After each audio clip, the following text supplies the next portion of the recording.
Je n'aurais jamais pensé partager cela un jour. Je veux dire, comment commencer à raconter une histoire que personne de sensé ne croirait? Et si quelqu'un d'autre tombe dans le même enfer, peut-être que mon histoire servira d'avertissement, même si j'en doute. J'avais l'habitude de penser que j'étais une personne plutôt normale. Je faisais les choses comme tout le monde. Je me levais, j'allais au travail, je rentrais à la maison, je sortais parfois avec des amis, mais rien d'extraordinaire. Mais un jour, ma vie a basculé dans quelque chose de si sombre, de si tordu, que j'en fais encore des cauchemars. Le pire, c'est que tout a commencé par quelque chose d'innocent, un voyage à Paris. Le rêve de tout le monde, n'est-ce pas? J'ai économisé pendant des années, impatiente de voir tous les lieux touristiques clichés, le Louvre, la Seine et, bien sûr, la Tour Eiffel. C'est à la Tour Eiffel que tout a commencé à se gâter. Je savais que la tour avait une histoire, bien sûr. Construite en 1889, elle a résisté à l'épreuve du temps, etc. Mais personne ne parle de ce qu'il y a en dessous. Pas dans les brochures habituelles, pas dans les guides, rien. C'est probablement intentionnel. Ce n'est pas le genre de secret que l'on voudrait voir divulgué. Je suis arrivé tôt pour éviter les foules de touristes, espérant avoir une vue parfaite et ininterrompue depuis le sommet. Vous savez, le genre de moment que les gens postent sur Instagram, prétendant que leur vie est parfaite pendant ces quelques secondes. Mais, ce matin-là, tout s'est passé différemment dès le début. C'était plus calme que d'habitude, presque trop calme. Vous n'avez jamais eu ce sentiment instinctif que quelque chose ne va pas, même si tout semble normal. Oui, c'est ce qui m'a frappé. Je me suis approché de l'une des zones clôturées sous la tour, une section que j'ai supposé faire partie de travaux de maintenance ou de rénovation. Mais il n'y avait personne, ni ouvrier, ni touriste. Il n'y avait que moi et le bruit du vent, qui était étrangement fort ce jour-là. Je ne sais même pas ce qui m'a poussé à m'approcher de la clôture, mais je l'ai fait. Peut-être par curiosité, peut-être par ennui, je ne sais pas.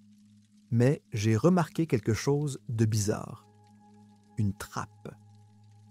Elle était en partie recouverte de poussière, se fondant dans le sol comme si celui qui l'avait installée ne voulait pas qu'on la trouve. Je suis du genre à ne pas me laisser faire, alors j'ai essayé, m'attendant à ce qu'elle soit verrouillée. Ce n'était pas le cas. En y repensant, c'était probablement ma première véritable erreur. Ouvrir cette trappe. Dès que je l'ai fait, une rafale froide m'a frappé par en dessous, comme l'air d'une crypte souterraine. J'ai hésité une seconde, me disant qu'il était stupide d'envisager de descendre là-dedans. Mais quelque chose m'a attiré. C'est comme lorsque vous regardez un film d'horreur et que vous hurlez au personnage de ne pas aller dans le sous-sol effrayant, mais dans la vraie vie, votre curiosité est plus forte que votre bon sens. Je suis donc descendu. Il y avait une échelle rouillée qui menait à une sorte de passage, sombre comme l'enfer, mais étonnamment propre. J'ai pensé qu'il s'agissait d'un ancien tunnel de maintenance sous la tour, datant peut-être de la Seconde Guerre mondiale ou de quelque chose comme ça. Au début, je n'ai même pas eu peur. Je me sentais juste bizarre, comme si j'étais tombé sur quelque chose que personne n'était censé voir. Plus j'avançais, plus je me sentais mal. Le passage s'est ouvert sur une pièce plus grande, et c'est là que j'ai compris qu'il ne s'agissait pas d'un vieux bunker oublié. L'air était chargé d'une odeur de produits chimiques, quelque chose de piquant et d'acide qui me faisait monter les larmes aux yeux. Des lampes fluorescentes bourdonnaient au-dessus de moi, jetant une lueur sinistre sur tout. Les murs étaient bordés de portes en acier, dont certaines étaient marquées de symboles étranges que je ne reconnaissais pas. Et puis, il y avait les bruits, des bruits doux, étouffés, comme quelque chose de vivant mais pas tout à fait humain. J'aurais dû faire demi-tour. Mais au lieu de cela, je me suis enfoncé plus profondément, mon cœur battant à tout rompre. J'ai atteint le bout du couloir, où une porte était légèrement entr'ouverte.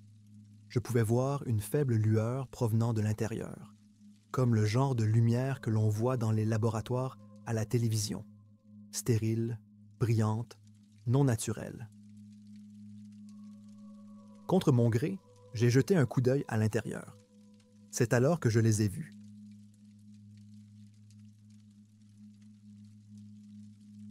Ils étaient attachés à des tables, des gens, mais plus des gens. Leur peau était d'un gris maladif, serrée sur leurs os comme s'ils avaient été vidés de toute vie. Leurs yeux étaient ouverts, mais vitreux, non focalisés, comme s'ils étaient coincés entre la conscience et la mort. J'ai remarqué les machines qui leur étaient branchées, des intraveineuses qui injectaient une sorte de liquide noir dans leurs veines.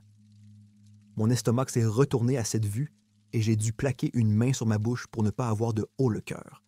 Mais le pire, c'est que certains d'entre eux bougeaient. Certains d'entre eux bougeaient, à peine. Leur corps tressaillait, comme s'ils essayaient de se réveiller, de lutter contre le cauchemar dans lequel ils étaient enfermés. Je me suis figé. Mon esprit n'arrivait pas à assimiler ce que je voyais. Il s'agissait de personnes, des personnes vivantes qui respiraient autrefois. Et quelqu'un leur avait fait ça. Expérimenté sur eux, les a transformés en créatures à moitié mortes, des zombies. C'est le seul mot qui convienne. J'ai pensé à courir, mais mes jambes ne bougeaient pas. C'est alors que j'ai entendu des pas derrière moi. Je me suis retourné, mais il n'y avait personne. La porte du laboratoire était encore légèrement entr'ouverte et je pouvais voir l'ombre de quelqu'un bouger de l'autre côté. La panique me gagna. Il fallait que je sorte de là. Je me suis glissé hors de la pièce, le cœur battant à tout rompre, et j'ai repris le chemin par lequel j'étais venu. Mais le passage n'était plus le même.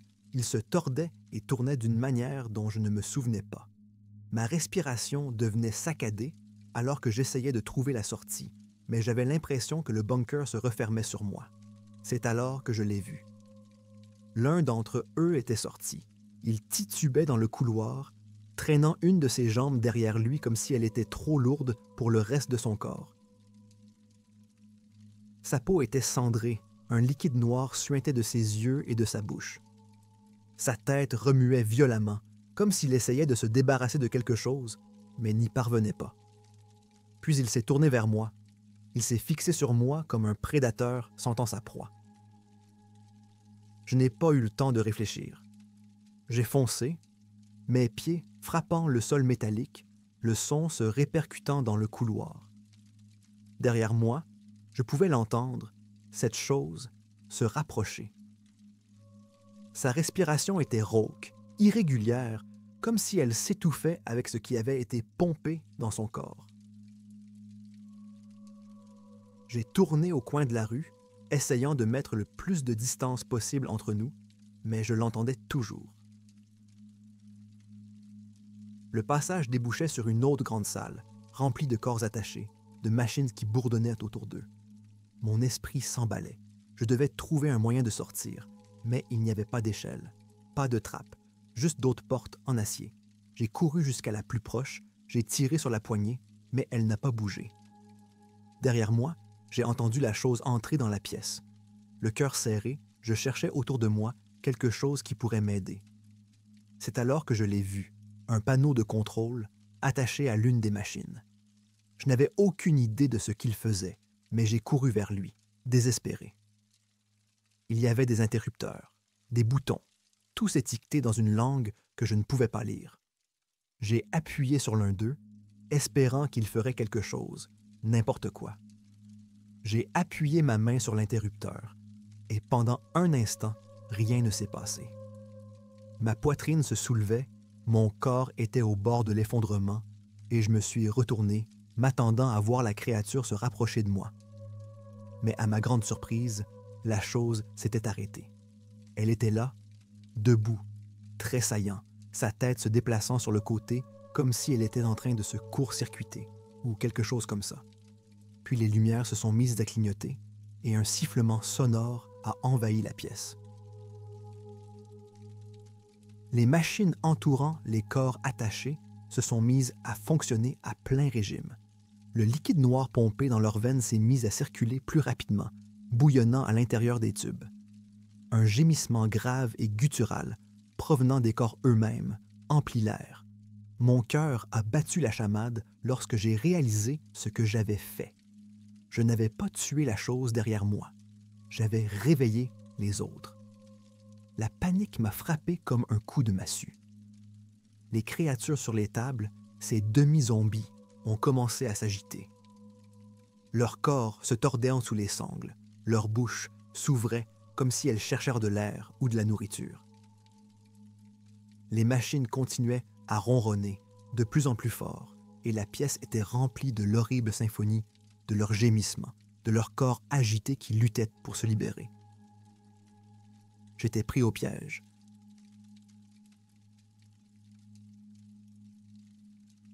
Je pouvais entendre le premier, celui qui m'avait suivi, s'agiter près de la porte. Ce n'était qu'une question de temps avant qu'il ne se libère de l'anomalie que j'avais provoquée. Et maintenant, il y en avait d'autres qui se réveillaient. J'avais besoin de bouger, de trouver un moyen de sortir, mais mes jambes semblaient faites de pierre. Tout ce que je pouvais faire, c'était regarder les sangles de l'une des tables les plus proches commencer à se tendre, les muscles de la créature se gonflant sous sa peau alors qu'elle luttait pour se détacher. Le liquide noir suintait de ses yeux et de sa bouche, s'écoulant sur le sol avec un sifflement, comme s'il brûlait le métal. J'ai senti mon estomac se tordre. Ces choses n'étaient plus seulement humaines. Ce qu'ils avaient été, la vie qu'ils avaient eue, avait disparu depuis longtemps.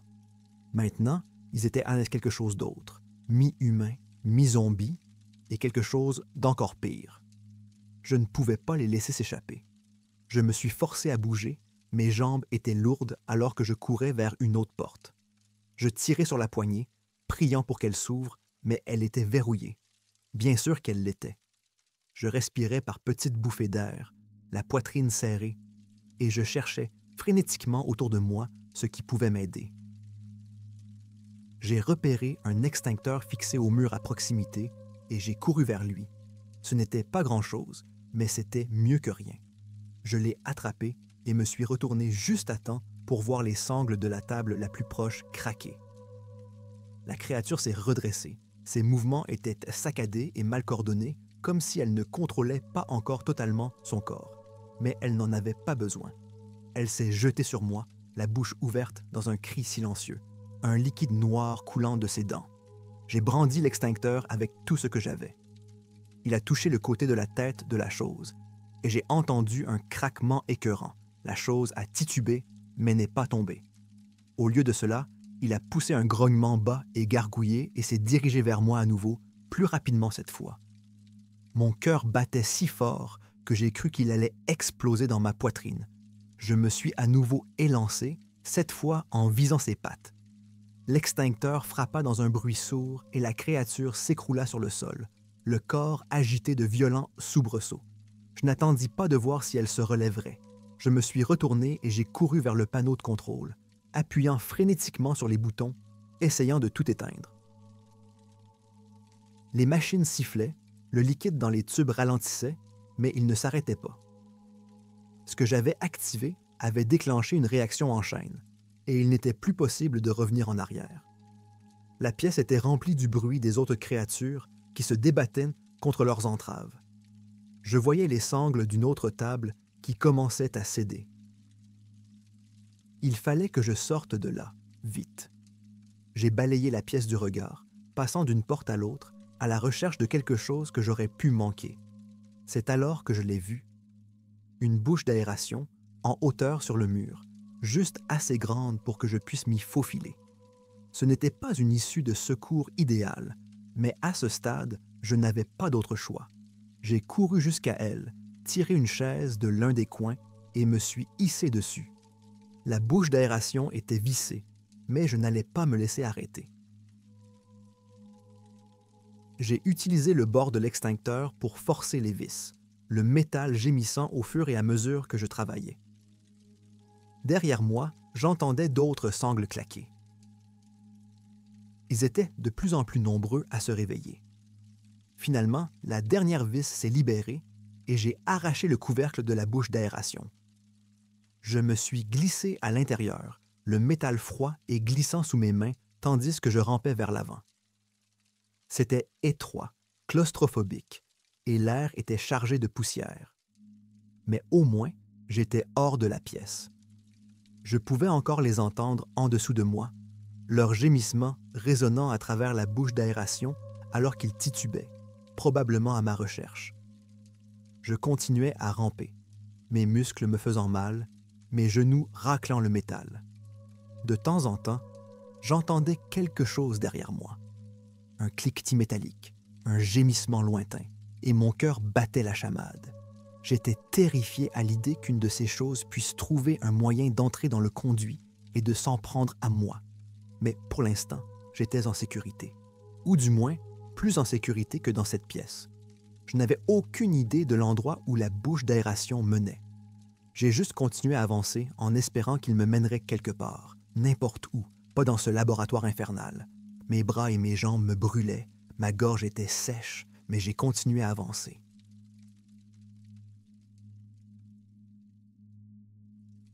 Enfin, après ce qui m'a semblé être des heures de reptation, j'ai atteint une autre grille.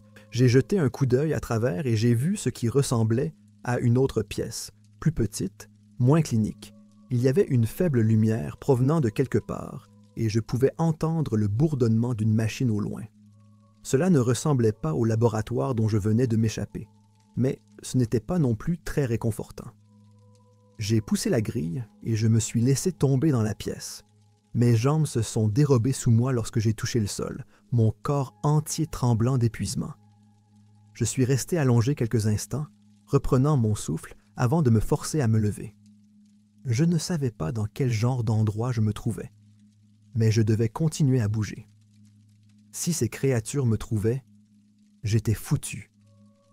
La pièce était faiblement éclairée, et il y avait des caisses empilées contre les murs, des caisses en métal, toutes sans marque.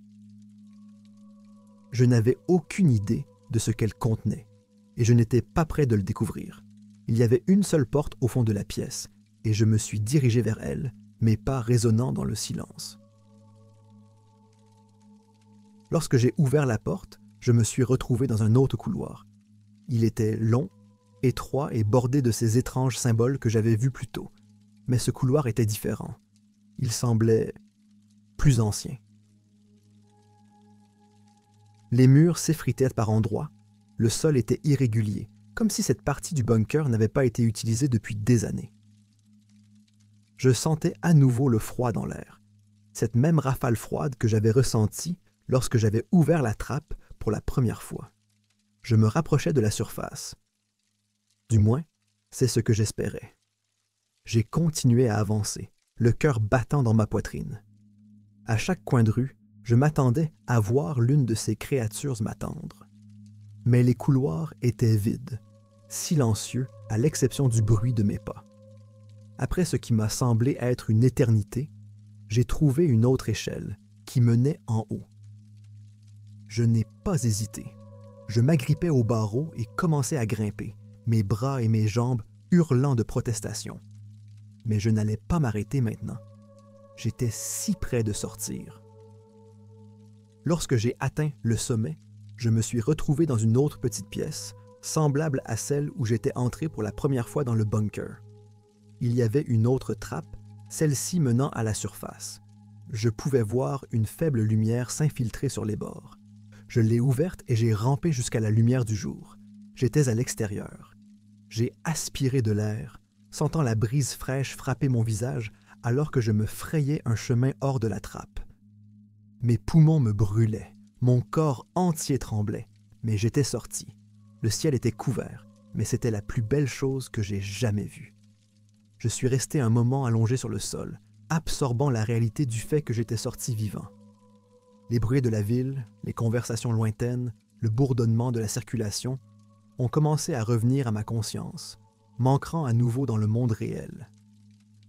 Mais alors que le soulagement commençait à se faire sentir, j'ai réalisé que je n'en avais pas fini. Je ne pouvais pas m'éloigner de ce que j'avais vu.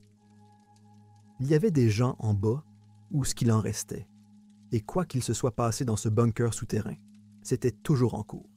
Quelqu'un avait créé ces choses, ces monstres mi-humains, mi-zombies, et il faisait des expériences sur d'autres. L'énormité de la chose me faisait tourner la tête. Il ne s'agissait pas d'un sombre secret oublié sous Paris. Il s'agissait d'une expérience active, en cours, et j'étais tombé en plein dedans. Je me suis relevé et j'ai jeté un coup d'œil autour de moi. La trappe par laquelle j'avais rampé était cachée derrière des buissons, complètement hors de vue des passants. Il n'est pas étonnant que personne ne l'ait remarqué. La tour Eiffel se dressait au-dessus de moi, à une courte distance. Les gens se promenaient, complètement inconscients des horreurs qui se cachaient sous leurs pieds. Une partie de moi voulait courir directement vers les autorités, leur raconter tout ce que j'avais vu. Mais me croiraient-ils? J'y croyais à peine moi-même. Je suis resté là un moment à réfléchir à ce que je devais faire. Mon esprit était rempli de possibilités. Je pourrais essayer d'aller voir la police, mais que dirais-je? Et j'ai trouvé un bunker souterrain rempli d'expériences sur les zombies sous la tour Eiffel. On se moquerait de moi à la sortie du commissariat. Pire, s'ils me croient, les auteurs de ces expériences s'en prendront probablement à moi pour avoir dévoilé leur opération. Je ne pouvais pas prendre ce risque. J'avais besoin de plus de preuves. J'avais besoin de quelque chose de concret, de quelque chose qui ne pouvait pas être nié.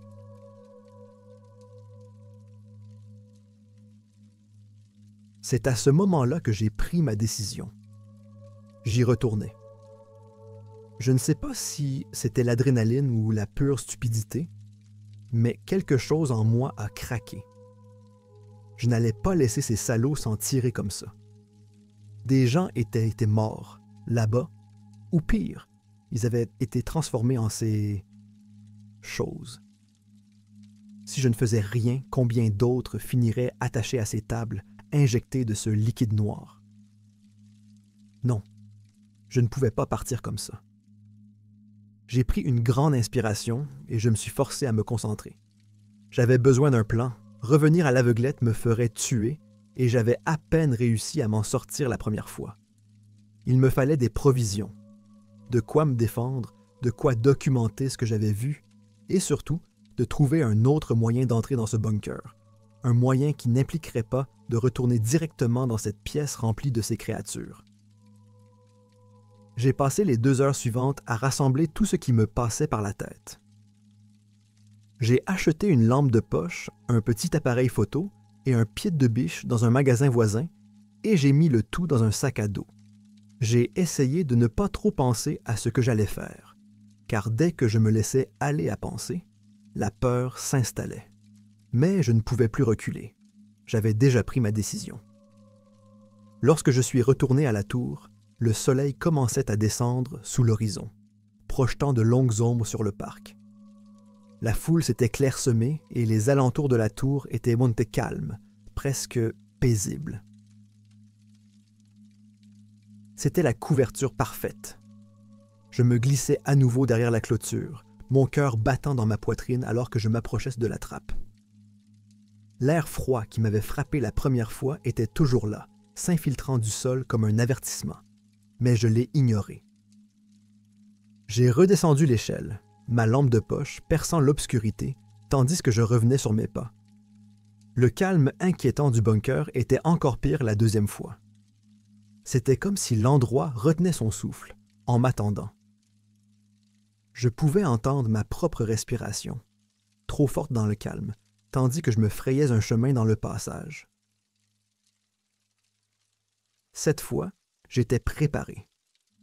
J'avançais plus lentement, plus prudemment, en restant près des murs et en tendant l'oreille. L'air était à nouveau chargé de l'odeur des produits chimiques, et j'essayais de ne pas me donner la nausée. J'étais proche, à présent, je le sentais. Lorsque j'ai atteint la pièce où j'avais vu ces choses pour la première fois, je me suis arrêté. La porte était encore légèrement entr'ouverte, comme je l'avais laissée.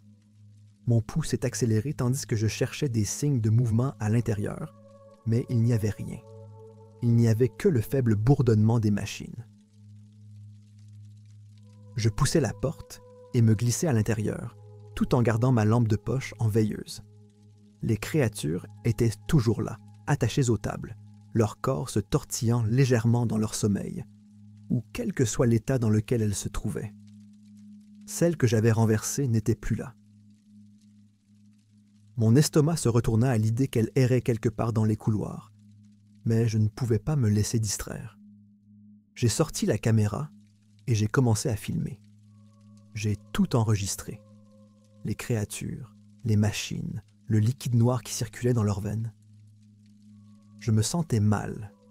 J'envahissais l'espace comme ça. Mais j'avais besoin de preuves. Si je voulais dénoncer cette situation, je devais avoir quelque chose de plus que ma simple parole. Après quelques minutes, j'ai arrêté de filmer et j'ai rangé la caméra dans mon sac. C'est alors que j'ai remarqué quelque chose que je n'avais pas vu auparavant. Une grande porte métallique au fond de la pièce. Elle était partiellement cachée par certains équipements, mais maintenant que je savais qu'elle était là, elle ressortait comme un pied de nez. Je ne savais pas où elle menait, mais j'avais le sentiment qu'elle était importante. Je m'en approchais, ma main tremblant légèrement lorsque j'en saisis la poignée. Elle était lourde, mais avec un peu d'effort, j'ai réussi à l'ouvrir.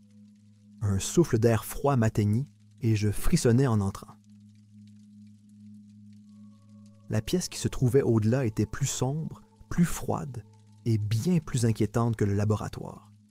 Elle ressemblait plus à une crypte qu'à autre chose.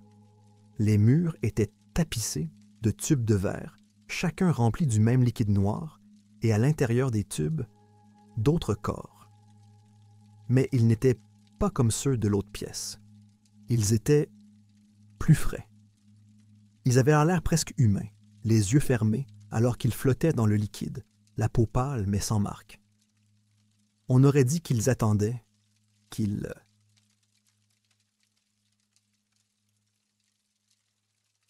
attendaient de devenir comme les créatures que j'avais vues attachées aux tables. Mon estomac s'est retourné lorsque j'ai réalisé ce que je voyais. Il s'agissait des prochains sujets d'expérience. Des gens kidnappés ou enlevés on ne sait où, qui attendaient d'être transformés en ces choses. Cette vision me donnait envie de crier, mais je me suis ravisé. Je n'avais pas le temps. Il fallait que je mette fin à tout ça.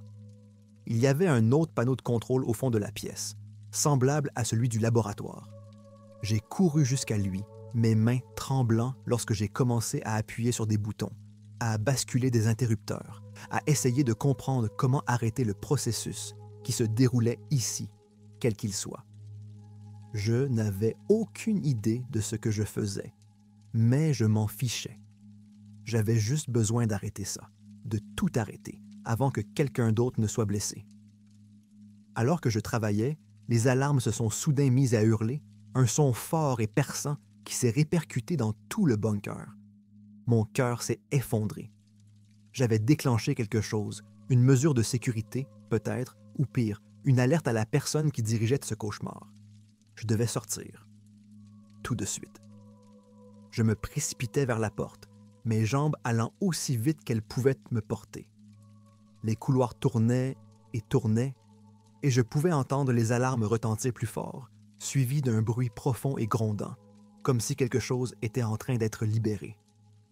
Mon estomac s'est effondré lorsque j'ai compris ce que c'était. Ils me poursuivaient. Les créatures, celles que j'avais réveillées, elles étaient en liberté. J'ai couru plus vite, ma respiration était saccadée alors que j'essayais de retrouver mon chemin vers la surface.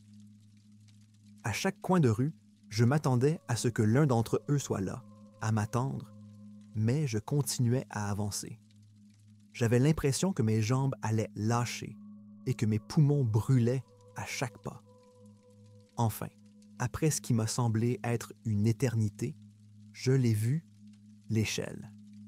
J'ai sprinté vers elle, me suis agrippé au barreau et me suis hissé aussi vite que j'ai pu. Les alarmes retentissaient toujours. Le grondement se rapprochait. Mais je ne m'arrêtais pas.